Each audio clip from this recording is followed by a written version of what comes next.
Hello everyone, I am Khushboo Dak and welcome to all of you आपका अपना channel शिक्षा mission. तो आज अपन करेंगे सेंटर ऑफ मास पे किस टाइप के न्यूमेरिकल क्वेश्चंस बन सकता है। तो यहाँ पे अपन कुछ क्वेश्चन डिस्कस करता है। स्टार्ट करता है फर्स्ट क्वेश्चन से, by what height 30 kg should be shifted so that centre of mass raised by 1 centimetre. अब यहाँ पे अपन को दो ऑब्जेक्ट दे रखे हैं, एक का मास है 10 kg और एक का मास है 30 kg। इन दोनों का ये दो ऑब्जेक्ट है, इसके बीच में इसका सेंटर ऑफ मास लाई कर रहा है 30 kg के पास में। अब यहाँ पे अपन को बोल रहे हैं जो 10 kg वाला ऑब्जेक्ट है उसको मैं 7 सेंटीमीटर ऊपर की तरफ लेके जा रही हूँ, ऊपर की तरफ शिफ्ट कर रही हूँ। तो जो सेंटर ऑफ मास है, सेंटर ऑफ मास भी 1 सेंटीमीटर ऊपर की तरफ शिफ्ट हो जाता है। तो 30 kg वाला ऑब्जेक्ट है, इसको कितना शिफ्ट करना पड़ेगा। यहाँ पे अपन सेंटर ऑफ मास शिफ्ट हो रहा है, 10 kg वाला ऑब्जेक्ट शिफ्ट हो रहा है, तो 30 kg वाला ऑब्जेक्ट कितना शिफ्ट होगा।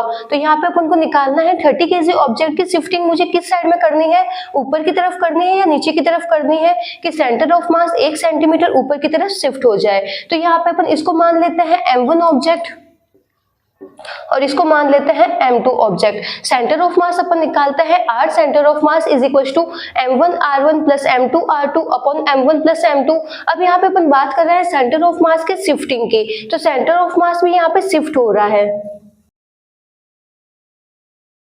तो सेंटर ऑफ मास जब शिफ्ट होता है तो अपन ये वाला फॉर्मूला लगाते हैं dr centre of mass is equal to m1 dr1 plus m2 dr2 upon m1 plus m2। dr centre of mass अपन को बता रहा है कि सेंटर ऑफ मास की शिफ्टिंग कितनी हो रही है। अगर ऊपर की साइड में शिफ्टिंग होती है तो उसको अपन लेते हैं पॉजिटिव, और नीचे की साइड में शिफ्टिंग होती है तो उसको अपन लेते हैं नेगेटिव। अब यहाँ पे अपन को बोल रहे हैं centre of mass raised by 1 centimetre, मतलब सेंटर ऑफ मास है वो 1 सेंटीमीटर ऊपर की तरफ शिफ्ट हो रहा है।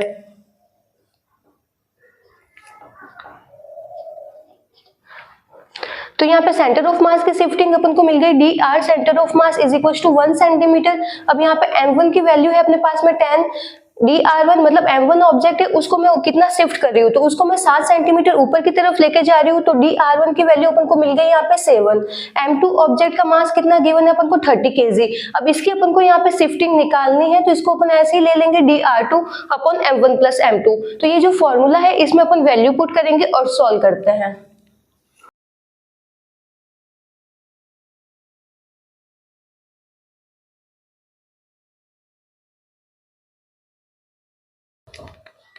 तो यहाँ से अपन को dr2 की वैल्यू मिली -1 सेंटीमीटर, मतलब 10 kg वाला जो ऑब्जेक्ट है उसको अगर मैं 7 सेंटीमीटर ऊपर लेके जाऊंगी और जो 30 kg वाला ऑब्जेक्ट है उसको मैं 1 सेंटीमीटर नीचे की तरफ लेके जाऊंगी, तो जो सेंटर ऑफ मास है, सेंटर ऑफ मास अपनी पोजीशन से 1 सेंटीमीटर ऊपर की तरफ शिफ्ट हो जाएगा। अब यहाँ पे जो माइनस का साइन है, माइनस का साइन अपन को बता रहा है सेंटर ऑफ मास की शिफ्टिंग किस साइड में होगी। अगर यहाँ पे प्लस का साइन आता तो सेंटर ऑफ यहाँ पे जो ऑब्जेक्ट है उसकी शिफ्टिंग होती ऊपर की तरफ। यहाँ पे माइनस का साइन है तो यहाँ पे ये बता रहा है जो ये ऑब्जेक्ट है इसकी शिफ्टिंग हो रही है नीचे की तरफ। तो प्लस और माइनस तो अपन को बताता है डायरेक्शन, और यहाँ पे 1 है ये अपन को बता रहा है मैग्नीट्यूड कि अपन उसको कितना शिफ्ट करेंगे। अब यहाँ पे centre of mass 1 centimetre shift हो रहा है ऊपर की तरफ, तो यहाँ पे अपन ने सेंटर dr सेंटर ऑफ मास की वैल्यू ले ली 1। अगर क्वेश्चन अपन को ये पूछता 10 kg वाला जो ऑब्जेक्ट है इसको मैं 7 सेंटीमीटर ऊपर लेके जा रही हूँ, तो 30 kg वाले ऑब्जेक्ट को मैं कितना शिफ्ट करूँ कि सेंटर ऑफ मास अपने इनिशियल पोजीशन पे ही रहे, सेंटर ऑफ मास की शिफ्टिंग ना हो। तो अगर वो केस होता तो उस टाइम अपन सेंटर ऑफ मास की यहाँ पे वैल्यू लेते सेंटर ऑफ मास की जो शिफ्टिंग है उसकी अपन वैल्यू लेते 0।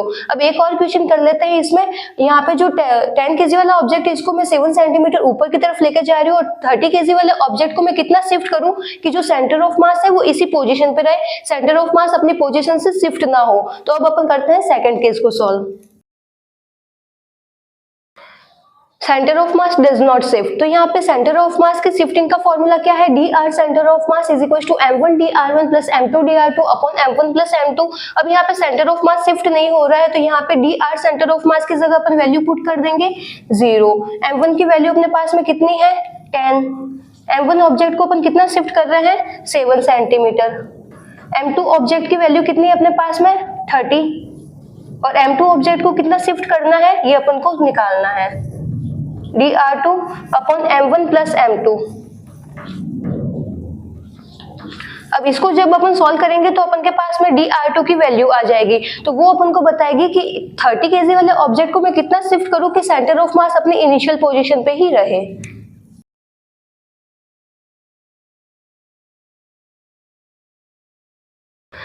यहाँ पे अपन के पास में dr2 की वैल्यू आई है -2.33, मतलब अपने पास में जो ये 30 kg वाला ऑब्जेक्ट है, अगर मैं उसको नीचे की डायरेक्शन में 2.33 अगर शिफ्ट करूंगी तो जो सेंटर ऑफ मास है वो इसी पोजीशन पे रहेगा, सेंटर ऑफ मास शिफ्ट नहीं रहेगा। और अगर 30 kg वाला ऑब्जेक्ट है, अगर मैं उसको नीचे की डायरेक्शन में 1 सेंटीमीटर लेके जाऊंगी तो जो सेंटर ऑफ मास है 1 सेंटीमीटर ऊपर की तरफ बढ़ जाएगा। तो सेंटर ऑफ मास की शिफ्टिंग अगर अपन को निकालनी होती है या फिर अपन को किसी ऑब्जेक्ट की शिफ्टिंग निकालनी होती है तो अपन ये वाला फॉर्मूला यूज करते हैं। जिसको नोट डाउन करना है नोट डाउन कर लो।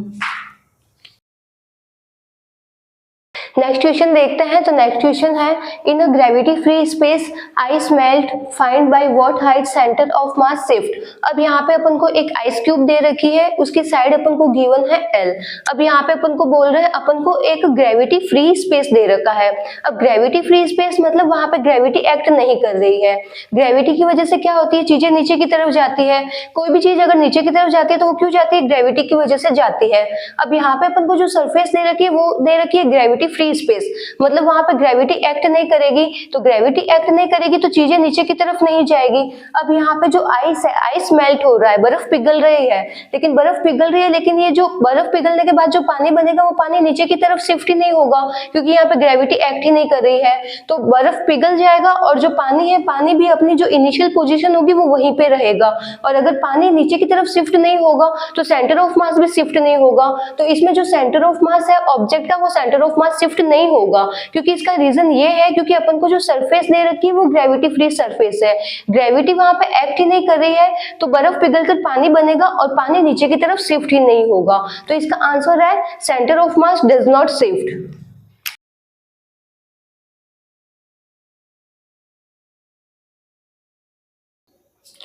यहाँ पे अपन जो सरफेस की बात कर रहे हैं वो बात कर रहे हैं ग्रेविटी फ्री सरफेस की। अगर यहाँ पे ग्रेविटी ही एक्ट नहीं कर रही है तो ये जो बर्फ है, बर्फ पिघल जाएगा, बर्फ पिघल के पानी बनेगा और पानी भी अपनी जो पोजीशन है उस पोजीशन पे ही रहेगा। इसकी वजह से जो इसका इनिशियल सेंटर ऑफ मास है, फाइनल सेंटर ऑफ मास भी इसका वही रहेगा, सेंटर ऑफ मास शिफ्ट नहीं होगा। तो जिसको नोट डाउन करना है नोट डाउन कर लो, बाकी की क्वेश्चन अपन करेंगे नेक्स्ट लेक्चर में। Thank you.